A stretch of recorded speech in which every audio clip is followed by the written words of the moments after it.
నేర్చుకునే వారంగా మనం ఉండాలి. హల్లెలూయా, హల్లెలూయా. అందుకే దేవుని వెలుగు, దేవుని యొక్క సత్యములో నడవాలి. దేవుని వెలుగులోనికి మనం వచ్చినప్పుడు మాత్రమే దేవుని రాజ్యానికి అర్హులమవుతాం. చీకటిని ప్రేమించే వాళ్ళు చాలా మంది ఉన్నారు. చీకటిని ప్రేమిస్తున్నారు చాలా మంది. నేను చెప్పట్లేదు, వాక్యం చెప్తుంది. నేను చెప్తాను మీకు. దేవుడు అంటాడు, మనస్సులో నీ హృదయములో నువ్వు ఎవరి మీదైనా ద్వేషం పెట్టుకొని ప్రార్థన చేస్తే దేవుడు వింటాడు. కక్షలు పెట్టుకొని ప్రార్థన చేస్తే దేవుడు వింటాడు. నీ హృదయములో ఎదుటి వ్యక్తిని ప్రేమించలేని మనసు పెట్టుకొని ప్రార్థన చేస్తే దేవుడు వింటాడా? ఎవరి ప్రార్థన ఆలకిస్తాడు దేవుడు? చీకటి చేత నింపబడుతుందండి హృదయం చాలా మందిది.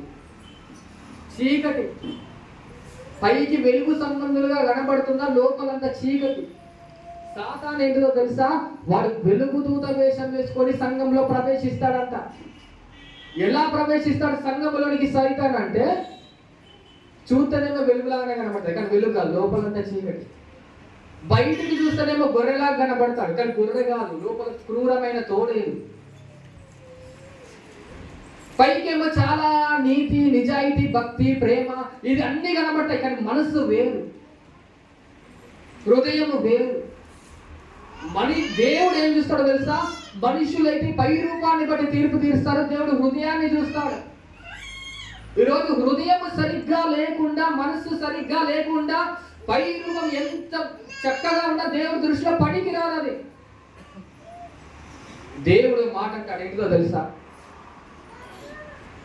యెషయా గ్రంథంలో దేవుడు ఏమంటాడో తెలుసా?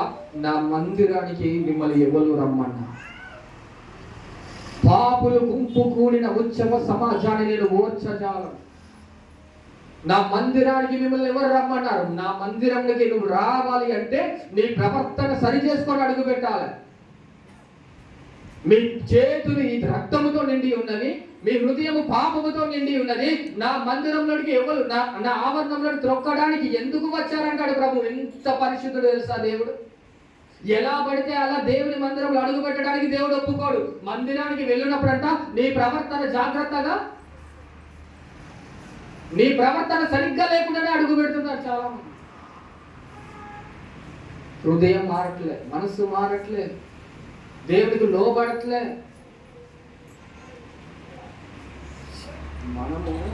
నేను చాలాసార్లు చెప్తాను ఏంటంటే నటన దేవుడికి నచ్చని ఏంటో తెలుసా? నటన, వేషధారణ దేవుడికి అసలు నచ్చదు. వెలుగు సంబంధులు చెప్పుకొని వెలుగుగా మార్చబడిన తర్వాత నీలో ఉన్న వెలుగు ఇంకొను ప్రకాశించాలి, కానీ అది ఆరిపోవాలి. దేవుడు లవోదికయ సంఘాన్ని చాలా నేర్తాడు. ఎందుకో తెలుసా? నువ్వు చల్లగానైనా ఉండు, నువ్వు వెచ్చగానైనా ఉండు, అటైనా ఉండు, ఇటైనా ఉండు, లోకంలోనైనా ఉండు, దేవుళ్ళలోనైనా ఉండు, పాపములోనైనా ఉండు, పరిశుద్ధతలోనైనా ఉండు, కానీ అటు సగం కాలు ఇటు సగం కాలు రెండిటి మీద కాలు పెట్టి ప్రయాణం చేస్తా అనుకోవద్దు. ఎప్పుడు కూడా నువ్వు నోటి నుండి ఉమ్మి వేస్తా అంటాడు దేవుడు. మన దేవుడు ఎంత ప్రేమమయుడో, ఆయన కోపం అత్తే అంత కొరడామయుడాట. ఎంత ప్రేమ చూపించాడు ఆయన, కోపం వస్తే అంత కొరడామయుడు. ఆయన కొరడా పట్టుకుంటాడు. ప్రేమతోని రోగులను ముట్టి స్వస్థపరిచిన చేతులే, దీనులను ఆదరించిన చేతులే, అదే చేతులతో దేవుడు కొరడా పట్టుకొని మందిరంలో ప్రవేశించి కొట్టేశాడు. కారణం ఏంటో తెలుసా? అంత కోపాన్ని తెప్పించారు ప్రజలు. ఎందుకు? చీకటిని ప్రేమించి వెలుగును ప్రేమించకుండా. నాకు ఒక్కొక్కసారి అనిపిస్తుంది, మనిషికి కోపం అంటేనే బీపీ రేజ్ అయిపోయి థర్మామీటర్ చాలా పెరుగుతుంది. ఇంతమంది మనుషులను దేవుడు ఎలా భరిస్తున్నాడో దేవుడా అనిపిస్తుంది నాకు ఒకసారి. కుటుంబస్తులు చాలాసార్లు ఏంటంటే కోపం వస్తేనే మన బీపీ రేజ్ అయిపోయి రక్తం అంతా ఉడికిపోయి ధర్మామీటర్లో ఉన్నది ఎక్కడికో వెళ్ళిపోతుంది. నాకు దేవుడు ఒకసారి మనుషుల ముందు ధర్మామీటర్ తీసుకొచ్చి దేవుడికి కట్టితే ఆ ధర్మామీటర్ తగ్గిపోతుందేమో అనిపిస్తుంది. అది పగిలిపోతుందేమో అనిపిస్తుంది. అంత కోపం పుట్టేసిన దేవుడికి ఎవరు? ఇశ్రాయేలు ప్రజలు. మాటి మాటికి దేవుని సహనాన్ని పరీక్షించారు, దేవుని ఓర్పును పరీక్షించారు, అరణ్యంలో దేవుని శోధించారు. తమను నడిపిస్తున్న దేవుని వెలుగును వెంబడించక ఐగుప్తు కావాలి, ఆ చీకటి కావాలి, అక్కడ అదే గుర్తుకొస్తుంది. మాకు ఐగుప్తులో ఉంటేనే బాగుంటది, మాకు ఐగుప్తే ఇష్టము, దేవుడు నడిపించే మార్గం చాలా కఠినంగా ఉంది అని ఇశ్రాయేలు ప్రజలు దేవుని మార్గమును వదిలిపెట్టి తమ సొంత మార్గాలను అనుసరించారు. కాబట్టి దేవుడు వాళ్ళకు విరోధిగా మారాడు. ప్రియ దేవుని బిడ్డ, మన దేవుడు ఎలాంటి వాడు తెలుసా? మన స్వభావాన్ని బట్టి దేవుడు మారుతాడు. ఎప్పుడు కూడా నువ్వు ఎలా ఉంటావో అలాగే దేవుడు మారుతాడు. ఎందుకో తెలుసా? దయగల వారి ఎలా ఉంటాడంటే దేవుడు పాట ఉంటా, దయగల ఆరిపై దయ చూపించును కఠినులాయడల వికటము చూపును గార్విష్ఠుల యొక్క గర్వము ననచును, గార్విష్ఠుల యొక్క గర్వము ననచును, సర్వము నెరిగిన యెహోవా. హల్లెలూయా, హల్లెలూయా. నువ్వు దయగా ఉంటే దేవుడు ఎలా ఉంటాడంట? నువ్వు కఠినంగా ఉంటే ఎలా ఉంటాడు? నువ్వు గర్వంగా ఉంటే ఏమైపోతాడు? ఏదైనా నీ మీద ఆధారపడు, నీ మనస్సు మీద ఆధారపడు, నీ మనస్సు మీద ఆధారపడు. హల్లెలూయా, హల్లెలూయా, హల్లెలూయా. దేవుని వెలుగు చేత మన కుటుంబాలు నింపబడాలండి. దేవుని అభిషేకం చేత మన కుటుంబాలు నింపబడాలి. దేవుని ప్రసన్నత చేత మన కుటుంబాలు నింపబడాలి. దేవుని అభిషేకము చేత మన కుటుంబాలు నింపబడాలి. ఈరోజు చాలా కుటుంబాలలో, చాలా ఆత్మీయులు దేవుని పేరు చెప్పుకొని చీకటిలో నడుస్తున్నారు. చాలా మంది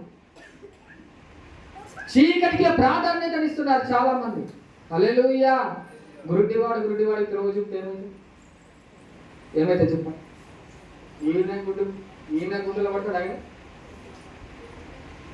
అదే ఒక కళ్ళు ఉన్నోడు గుడ్డోనికి రోజు కరెక్ట్ దారి తీస్తుంది. మనమే చీకట్లో ఉండే ఒక వ్యక్తిని మంచి దారికి నడిపించాలంటే రాదు. ఫస్ట్ నువ్వు మారాలి, నీ మనస్సు మారాలి, నీ హృదయం మారాలి, నీ తలంపులు మారాలి, నీ ఆలోచన మారాలి. నిత్యము దేవుని గురించిన తలంపుల చేత నీ హృదయం నింపబడాలి. అది ఉండదు. హల్లెలూయా, హల్లెలూయా, హల్లెలూయా. ఒకసారి నిర్గమకాండం చూద్దాం. నిర్గమకాండం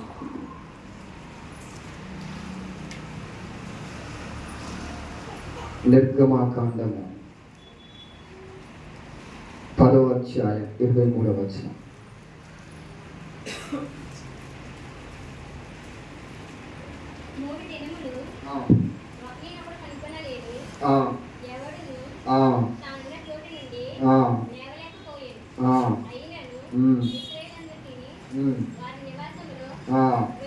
హల్లెలూయా, హల్లెలూయా. ఇశ్రాయేలు ప్రజల లోపల, వాళ్ళ గృహాల లోపల ఏముంది చెప్పండి? ఏముంది? కానీ ఐగుప్తు ప్రజల లోపల ఏముంది? చీకటి. అవునా కదా? దేవుని నమ్మిన బిడ్డల దగ్గర ఏముంది? వెలుగు. దేవుని వాక్యమును అనుసరించి నడిచే వారి దగ్గర ఏముంది? వెలుగు. కానీ ఎవరైతే ఐగుప్తులుగా ఉన్నారో వారింటిలో ఏం లేదు తెలుసా? దీపము వెలిగిలేదు, మొత్తం చీకటి ఆవరించి. ఈ రోజున నీకు నువ్వు ఐగుప్తు వీళ్ళలాగా ఉంటే, ఐగుప్తు సంబంధిలాగా ఉంటే, ఇంకను శరీరాశ కలిగి, ఇంకను నేత్రాశ కలిగి, ఇంకను జీవబుడంబం కలిగి, ఇంకా లోకం వెంట పరిగెడితే నీ దగ్గరికి వచ్చేది చీకటి. కానీ యేసయ్య ఆజ్ఞలు పాటిస్తే నీ దగ్గరికి వచ్చేది దేవుని యొక్క వెలుగు. హల్లెలూయా. నీ దగ్గరికి వచ్చేది దేవుని మహిమ. హల్లెలూయా, హల్లెలూయా. ఐగుప్తుల దగ్గర మొత్తం ఏముంది? ఇశ్రాయేలు ప్రజల దగ్గర ఏముంది? నేను అంతకుముందు ఉపవాస పండుగ చెప్తాను. ఇశ్రాయేలు ప్రజల దగ్గర వెలుగుంది, ఐగుప్తీయుల దగ్గర చీకటి ఉంది. ఎప్పుడు కూడా తన కూర్చున్న చోటు నుండి ఏం చేయలేదంట, లేవలేదంట. 3 రోజులు, మీకు గుర్తుందా? 3 రోజులు అండి. ఎక్కడున్న వాళ్ళు అక్కడే ఉండిపోయారు. కారణం ఏంటి? ఎక్కడేసిన గొంగలి అక్కడే ఉండిపోయింది. కారణం ఏంటి? 3 రోజులు వంట చేసేవాడు ఆ వంటగదిలోనే ఉండిపోయాడు వెలుగు లేక. ఆ ఐగుప్తీయులు స్నానం చేద్దామని అక్కడికి వెళ్ళిపోయాడు, వెలుగు లేక 3 రోజులు అందులోనే ఉండిపోయాడు. కూర్చున్న చోటు నుండి లేవలేదు. అక్కడ ఒక్క వ్యక్తి కదలడం లేదు, ఉన్న చోటు నుండి కదలడం లేదు. ఎందుకు? చీకటి ఆవరించింది. ఎక్కడ కూర్చున్న వ్యక్తి, బెడ్ మీద కూర్చున్న వ్యక్తి అక్కడే ఉండిపోయాడు. ఇంకా ఎక్కడున్న వాళ్ళు అక్కడే ఉన్నారు. వెలుగు చేత నింపబడితేనే మన ప్రయాణం ముందుకు సాగుతుంది. అందుకే దేవుడు ఏమంటాడంటే, ఇశ్రాయేలు ప్రజలను పగలు మేఘస్తంభమై రాత్రి అగ్ని స్తంభమై వాళ్ళకి ముందు నడిచి, వాళ్ళ వెలుగు ముందు నడుస్తుంది కాబట్టి వీళ్ళు వెనకాల నడిచారు. అంతకు ముందు ఐగుప్తులో చీకటిలో ఉన్న ప్రజలు దేవుడు దిగి వచ్చిన తర్వాత, మండుచున్న పొల దిగి వచ్చిన తర్వాత, దేవుని మహిమ ప్రత్యక్షమైన తర్వాత ఐగుప్తులో నుండి విడుదల పొందుకొని దేవుని వెలుగును చూస్తూ వాళ్ళ ప్రయాణం సాగింది. దేవుని బిడ్డలారని కూడా చెప్తున్నా, మీరు ఉన్న చోటునే ఉండడానికి దేవుడు ఇష్టపడడు. మీ ఆత్మీయ జీవితాన్ని ప్రారంభించి దినదినము ఆయనలో ముందుకు సాగిపోయే వారిగా ఉండాలి కానీ వెనుక తట్టు చూసి మళ్ళీ పడిపోయే వారంగా మనం ఉండకూడదు.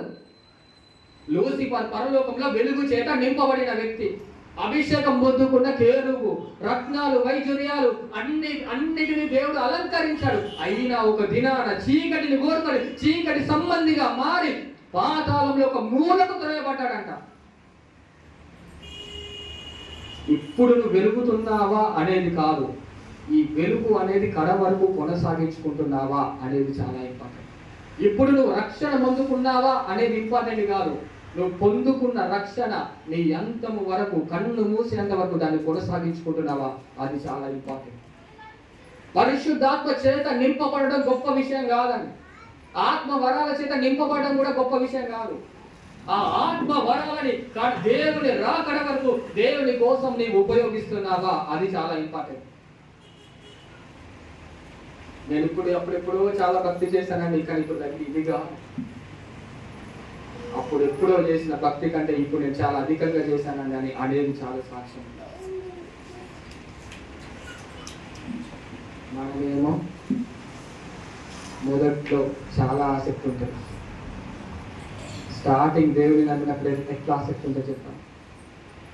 ఎంత ప్రార్థన ఉంటుంది. దేవునిలో రక్షించిన తర్వాత స్టార్టింగ్ లో వచ్చే ఆ ప్రార్థన జీవితం వేరు, ఆ యొక్క దేవుళ్ళు గడిపే జీవితం వేరు.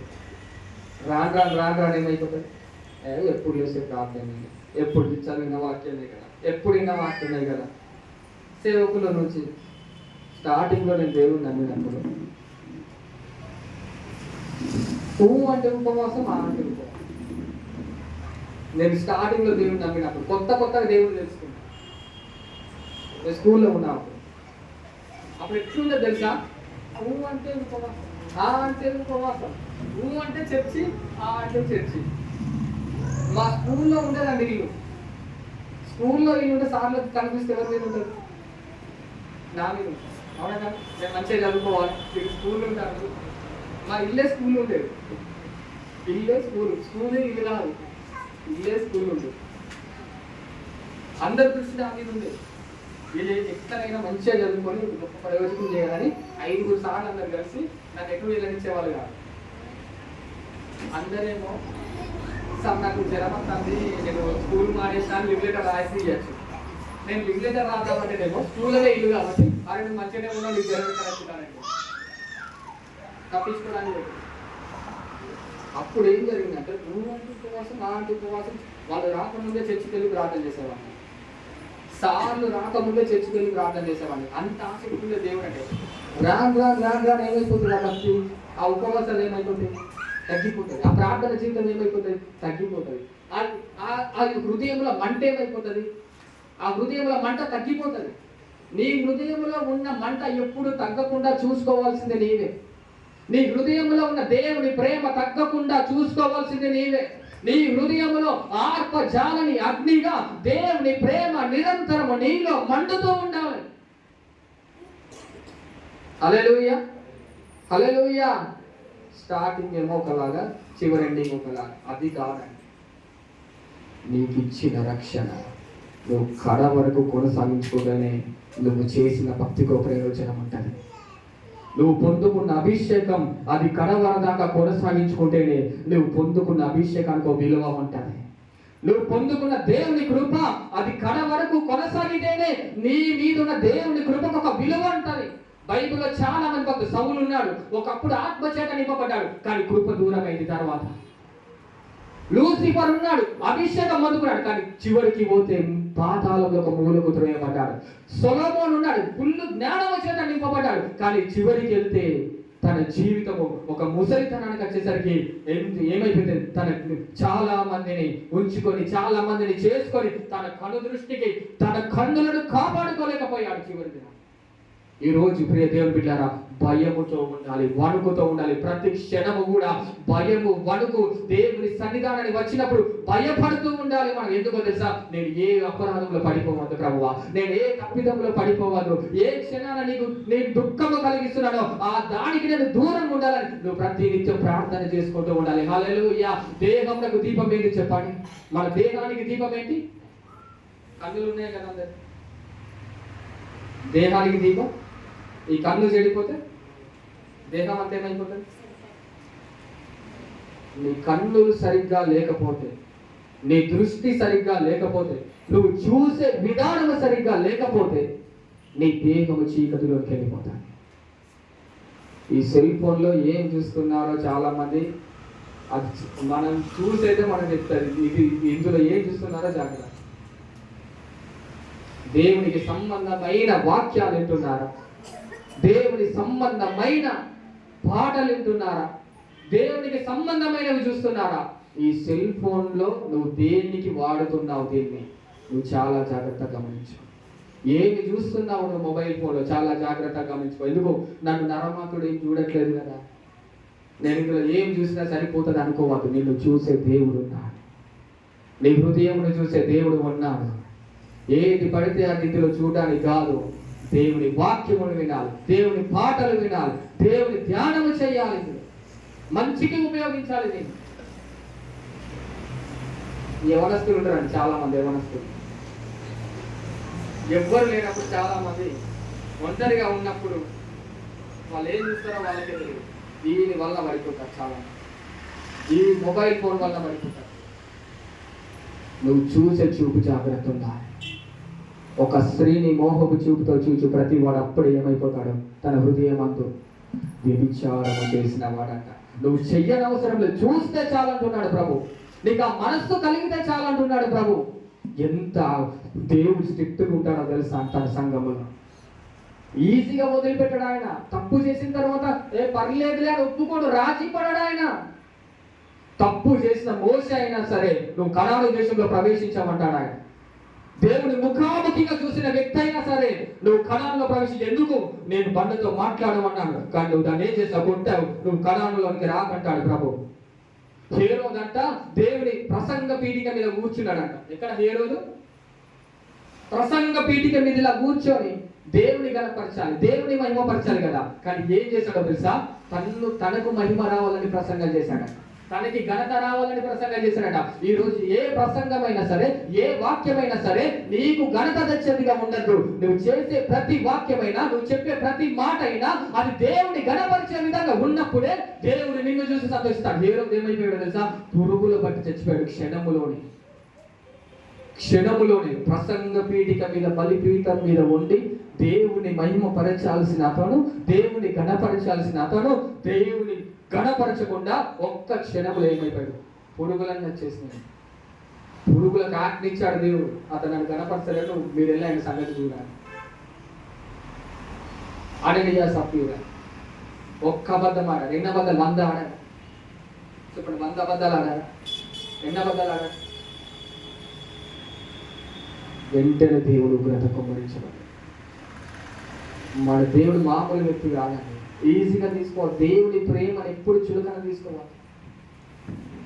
భయపడుతూ ఉండాలి ఆయన సన్నిధిలో, వణుకుతూ ఉండాలి ఆయన సన్నిధిలో.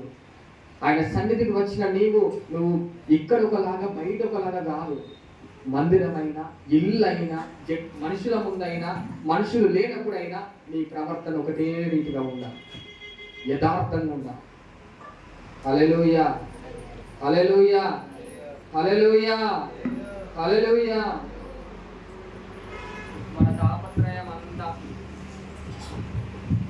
తాపత్రయం అంతా లోకం కోసమే, లోకం కోసమే. లోకంలో పేరు సంపాదించుకోవాలి, లోకం కోసమే ఉంటుంది తాపత్రయం. నీ తాపత్రయం అంతా దేనికోసం చెప్పాలి? లోకం కోసం. చాలామంది చూశాను, నేను చాలామంది చూశాను మా రిలేషన్స్లో. కొంతమంది చాలామంది డాక్టర్ చదివే వాళ్ళు ఉన్నారు. ఒక వ్యక్తి డాక్టర్ చదవాలి, పాస్ అవ్వాలంటే రాత్రంతా చదవగలంట వాళ్ళు, రాత్రంతా. ఎందుకు తెలుసా?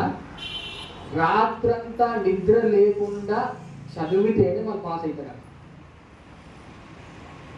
నిద్ర చంపుకొని గంటలు పడుకునేది ఎప్పుడు తెలుసా? ఉదయం 4కి, లేచేది ఎప్పుడంటే 7కి, 9 వరకు రెడీ అయిపోతారు. ఒక లోక సంబంధంగా ఒక డాక్టర్గా వాళ్ళు చెయ్యాలి అంటేనే నైట్ అంతా నిద్ర చంపుకొని, నైట్ అంతా కష్టపడి, నైట్ అంతా కూడా వాళ్ళ బలాన్నంతా చదువుకు ఉపయోగించి ఒక ఉన్నతమైన పొజిషన్కి వెళ్ళాలని ఆశపడుతున్నారు. కానీ ఒక నైట్ అంతా దేవుని సన్నిధిలో గడపాలి అని, ఒక నైట్ అంతా దేవుని వాక్యాన్ని చదవాలని, జీవము కలిగిన దేవుని సంఘములో నేను మండుతూ ఉండాలని ఒక్కరికి కూడా ఆశ లేదు. రాత్రంతా పెనుగులాడిన యాకోబును చూడండి, ఎలా మార్చబడ్డాడు, ఎంత దీవించబడ్డాడు. రాత్రంతా గడిపిన యేసు ప్రభువుని చూడండి, ఆయన పరలోకంలో తండ్రి కుడి పార్శ్వంలో ఏ విధంగా కూర్చున్నాడు. నీ వెలుగు అధికము కావాలంటే దహించు అగ్ని అయిన దేవునితో ప్రతి నిత్యము సహవాసము చేయాలి. దహించు అగ్ని అయిన దేవునితో ఎప్పుడు ఏకమై ఉండాలి. అప్పుడే నువ్వు మండుతావు, అనేకులను మండిస్తావు.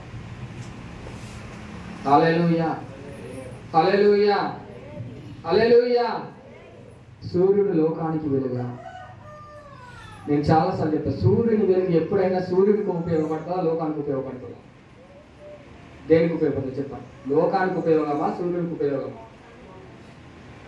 దీపం ఎప్పుడు వెలిగినా దీపపు వెలుగు దీపానికి వెళ్ళిపోతుందా, ఇంట్లో ఉన్న వాళ్ళకి వెలిగిస్తుందా? చెప్పండి, దేనికి వెలిగిస్తుంది? నువ్వు ఒక్కసారి వెలిగించబడితే, ఒక్కసారి మండించబడితే నీ మీద ఉన్న వెలుగు నీకు కాదు ఉపయోగం, నీ స్వప్రయోజనం కోసం కాదు.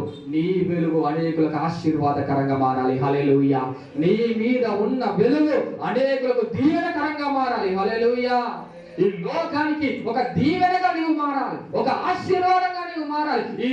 ఈ చీకటి లోకములో ఒక గొప్ప మహిమ చేత నీవు నింపబడి, నా దేవుడు గొప్పవాడని నువ్వు రుజువు చేయగలగాలి.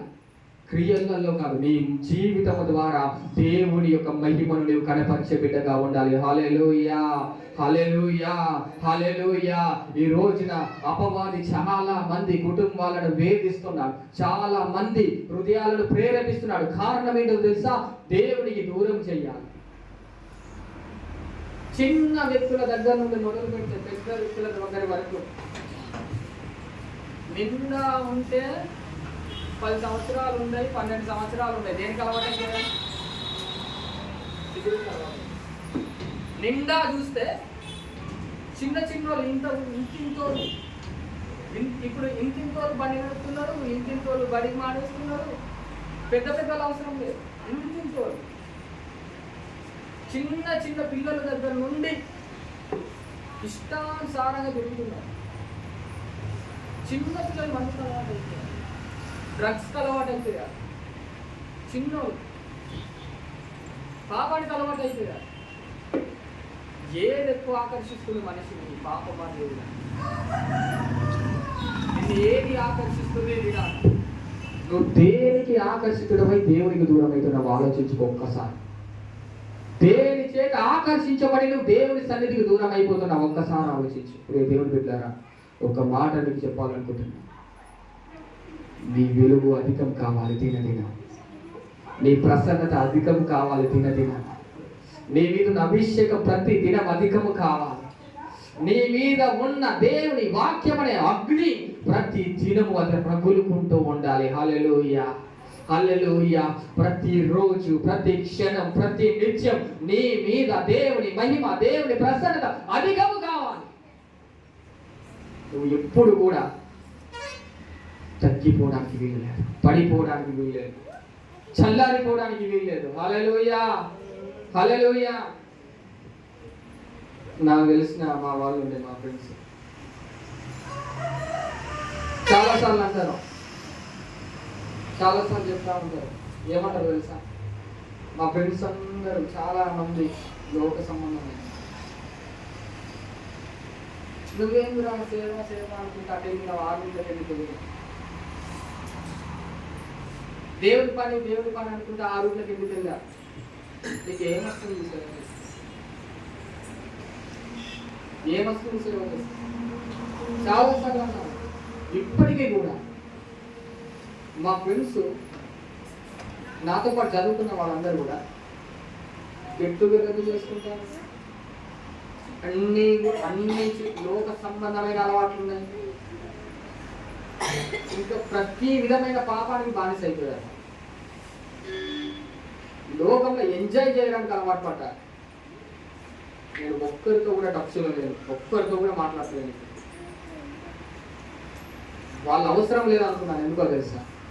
నాకు ఆత్మీయులు కాదు, దేవుని సహవాసం కాదు, దేవుడి బిడ్డలతో సహవాసం కాదు. 100 మంది ఉండి ప్రార్థన లేకుండా ఉండే గుంపు కంటే 2-3 అయినా దేవుని స్తుతించే వాళ్ళ మధ్య ఉంటే చాలా. నిన్ను చూసి భక్తి నేర్చుకునే వాళ్ళు చాలా మంది ఉండాలి. నీ ప్రవర్తన చూసి భక్తి నేర్చుకోవాలి చాలా మంది. నిన్ను చూసిన ప్రజలు నీలో దేవుని చూసి దేవునికి దగ్గరగా అయ్యేటట్టుగా నీ ప్రవర్తన ఉండాలి. మనల్ని చూసి చాలా మంది దేవుడు దూరం, అట్లా కాదు. నిన్ను చూసి అనేక మంది దేవుని దగ్గర రావాలి. ఈ యొక్క చిన్న వాక్యాన్ని దేవుడు దీవించును గాక. అందరూ కలుగుతుంది.